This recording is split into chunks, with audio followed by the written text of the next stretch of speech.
This is a fingerprint, the patterning that is formed by the ridged skin on our fingertips.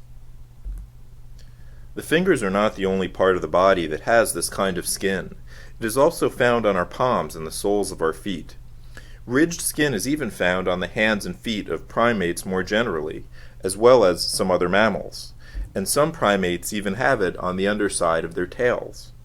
While the most basic biological function of these friction ridges is to help us grip objects, the patterning that appears on this skin, especially in the form of our fingerprints, has taken on important legal, social, and even scientific meanings in modern societies.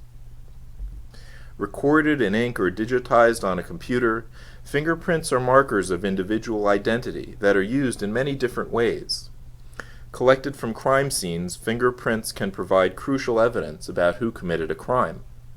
Through the use of electronic biometric readers, fingerprints can give access to a college dining hall, or even unlock your phone or computer. Yet how did fingerprints become such an important way of identifying people, especially in the field of forensic science? What are some of the larger contexts, historical, social, political, scientific, and technological, that have given fingerprints so much importance today? Finally, on what scientific basis does the forensic use of fingerprinting rest? These are some of the issues that you will learn about in this series of video lectures on the history of fingerprinting.